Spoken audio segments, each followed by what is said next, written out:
Oke, baik. Ya, ya. Bismillahirrahmanirrahim. Kita mulai kuliah integrasi antar moda. Terima kasih banyak Anda sudah berpartisipasi untuk kuliah kita ini secara online. Kita akan membahas integrasi antar moda. Jadi pada kesempatan ini saya ingin menyampaikan bahwa apa yang kita capai dalam sesi pertemuan kita hari ini, atau sesi pertemuan kita hari ini adalah Anda bisa menjelaskan mengapa transportasi antar moda berkembang. Apa yang melatar belakanginya, apa motivasi di balik perkembangan itu, dan seterusnya. Bisa Anda jelaskan nanti pada akhir sesi ini. Kemudian Anda juga bisa menguraikan apa ciri-ciri, apa namanya, tanda-tanda, penciri, karakteristik moda transportasi. Kemudian Anda bisa menguraikan komponen-komponen mata rantai transportasi antar moda. Karena transportasi antar moda itu kan terdiri dari banyak mata rantai dan bagaimana masing-masing peran dan tantangan, prasyarat, karakteristik masing-masing mata rantai itu.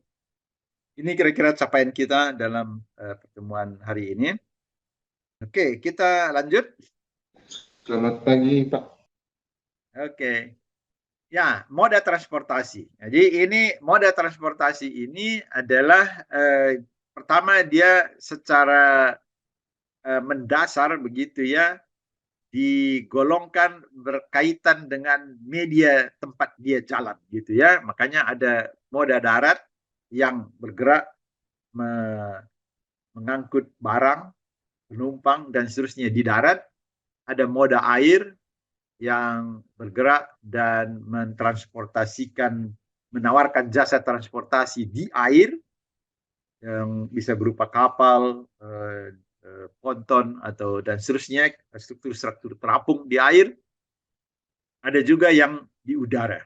Jadi dia memberikan jasa transportasi melalui udara. Inilah pesawat udara yang sekarang ini juga berkembang sangat pesat karena ada keunggulannya ini adalah relatif cepat, bisa menjangkau apa namanya seluruh muka planet ini.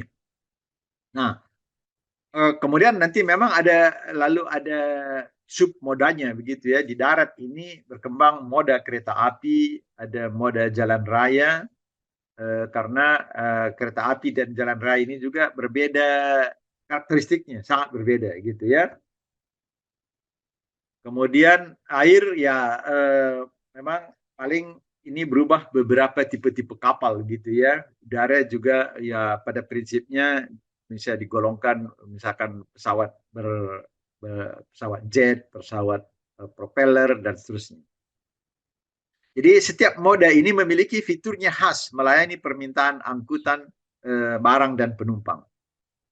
Nah, fitur tersebut menjadi pembeda dalam penempatan moda. Jadi ya karena masing-masing fitur itu karakteristiknya itu menunjukkan keunggulan atau kelemahan gitu ya. Jadi seperti misalkan tadi kalau udara pesawat itu satu keunggulannya adalah kecepatan tinggi, tapi dia kapasitas relatif terbatas. Tidak bisa Anda mengangkut 1.000 ton dengan pesawat, ya kan? Kalau kapal bisa Anda angkat, satu kali berangkat kapal bisa ratusan ribu ton malah, gitu ya. Tetapi kecepatannya lagi kalah dibandingkan dengan pesawat. Dan nanti kita cerita lagi berbagai kelebihan masing-masing itu. Kalau Anda angkutan darat lebih kecil lagi. Kereta misalkan, ya kereta masih lebih besar kapasitasnya daripada pesawat, tapi lebih kecil daripada kapal. Kemudian kalau darat itu fleksibilitasnya tinggi, Anda bisa berhenti di mana saja.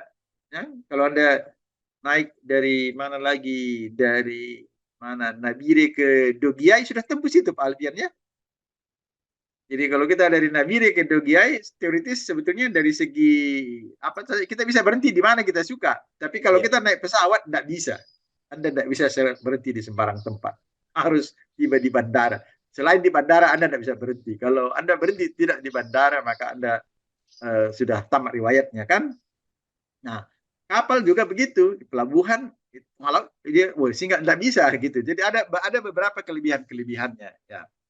Kemudian kecenderungan mendekatkan mode ke kegiatan produksi dan distribusi. Jadi sehingga aktivitas penumpang dan barang menjadi semakin terpisah di sebagian besar kota. Nah, ini adalah kecenderungan-kecenderungan yang terjadi. Jadi karena ini kan di kota-kota dan seterusnya itu dibuat zona-zona begitu ya. Ada kawasan pabrik, ada kawasan pemukiman gitu. Nah, inilah menyebabkan akhirnya dari zona pabrik ini banyak bergerak pengangkutan barang, dari zona pemukiman ini banyak moda untuk angkut penumpang, begitu kan pada akhirnya ini.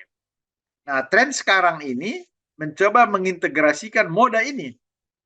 Jadi semua mencoba diintegrasikan, dibuat terpadu begitu ya, sehingga apakah maksudnya terpadu? Sebenarnya terpadu ini maknanya adalah bahwa kita beralih moda itu tidak ada hambatan, gitu ya. Terpadu itu mengintegrasikan artinya mencoba membuat kita beralih moda tanpa masalah, gitu ya. Jadi misalkan begini, kita misalkan saja contohnya kita dari Jakarta mau ke Nrekang, Mayua atau dimanapun kita kan. Kita dari Jakarta naik kapal turun di Pelabuhan Soekarno di Makassar. Nah, itu kalau kita mau ke Nrekang, maka kita akan terteror alias tidak nyaman di Pelabuhan Makassar ini. Wow, bagaimana caranya nih ke Nrekang ini?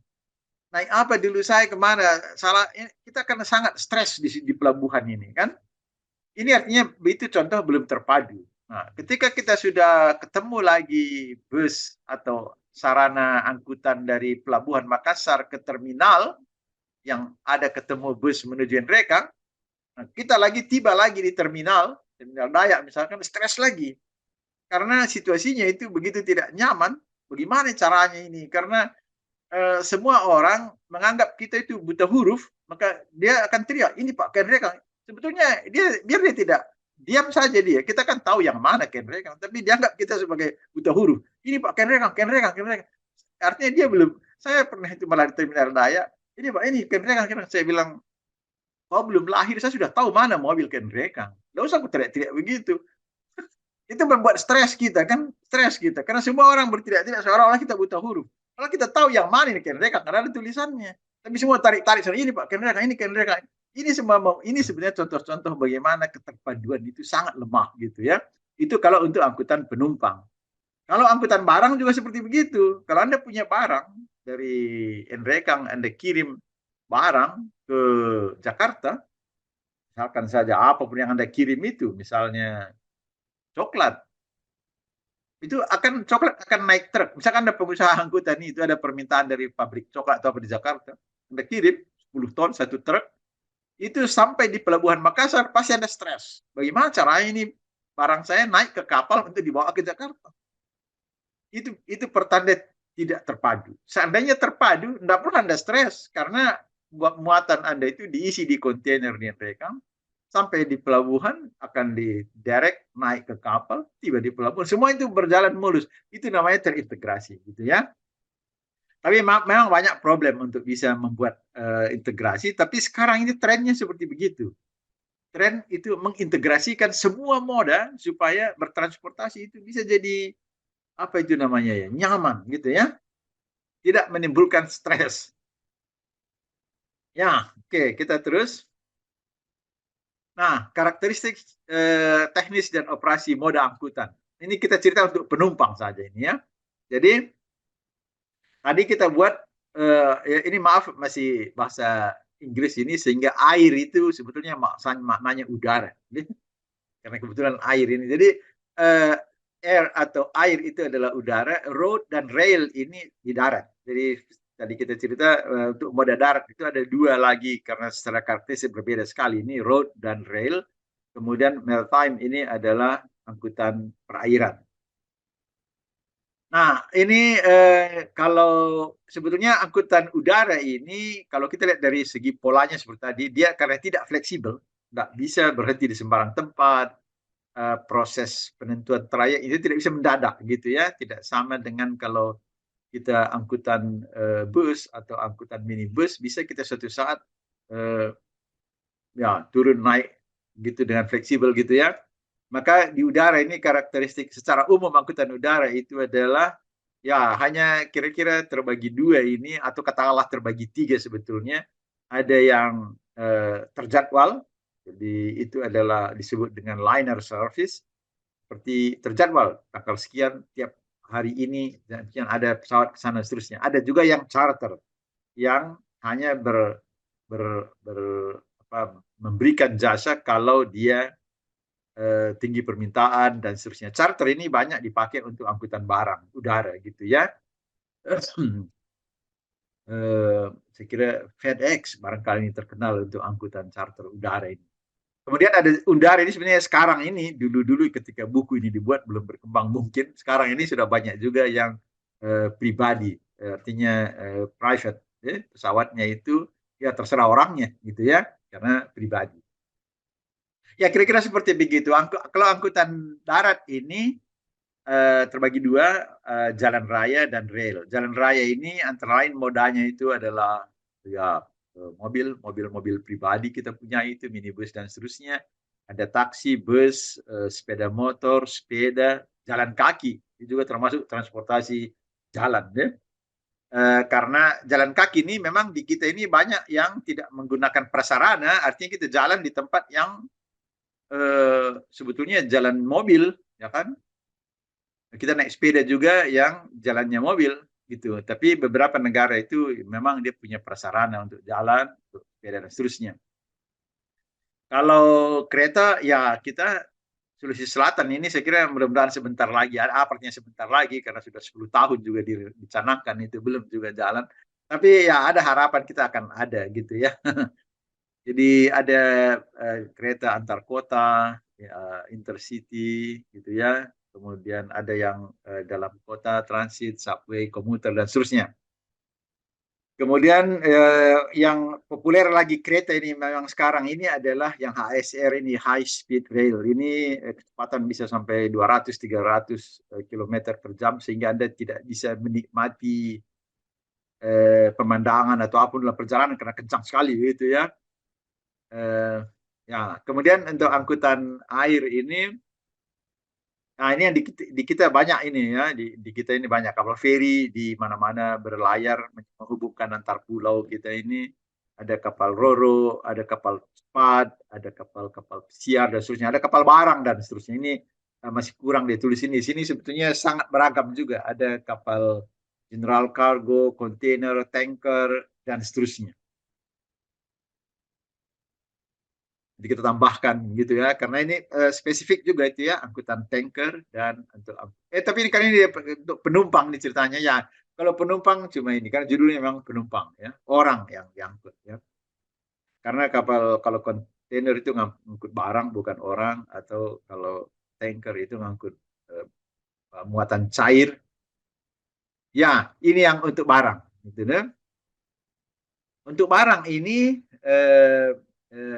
kita lihat untuk angkutan udara itu ada juga beberapa, mungkin Anda dengar baru-baru ini ada kapal apa itu, ada pesawat Antonov nih, itu pesawat kargo terbesar di dunia, itu mendarat di Kertajati Bandung nih, mengangkut saya lupa apa yang diangkut, tapi itu menjadi saya kira mungkin 2-3 minggu lalu itu ya, mendarat pesawat Antonov. Itu adalah jenis-jenis belly hold namanya, itu perut besar gitu ya, gemuk. Ada benda apa barang-barang besar begitu masuk di perutnya pesawat, itu belly hold namanya ya. Ada misalkan jenis beluga, saya kira beluga itu mungkin dari Eropa, itu dari apa lagi namanya di Eropa itu ya, Jerman, Prancis itu. Kemudian ada Antonov dari Amerika. Kemudian ini truk, ini darat ini ya, truk darat, rail, ini untuk angkut barang ya. Kemudian untuk laut itu ada big bulk, inilah yang kita sebut dengan gambar apa general cargo sekarang ini, barang-barang besar-besar gitu masuk, tapi satuannya tidak standar. Ini adalah tanker untuk muatan curah, roro ini adalah muatan-muatan beroda, truk dan seterusnya.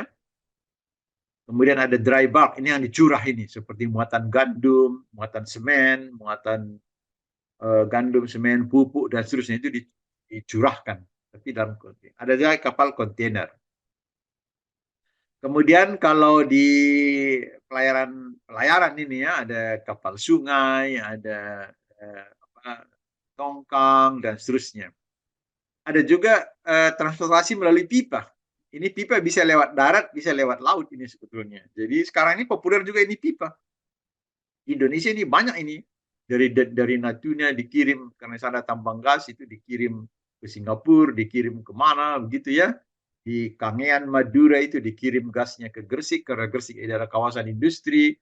Jadi Natuna itu kalau salah malah ada gas dikirim sampai ke Cilegon, begitu ya. Jadi banyak pipa-pipa yang gas sekarang ini dipompakan saja, ditransportasikan melalui pipa. Ya, tentu saja ini harus cair gitu ya, karena tidak bisa dipipakan yang tidak cair. Nah, karakteristik keunggulan moda ini ada beberapa,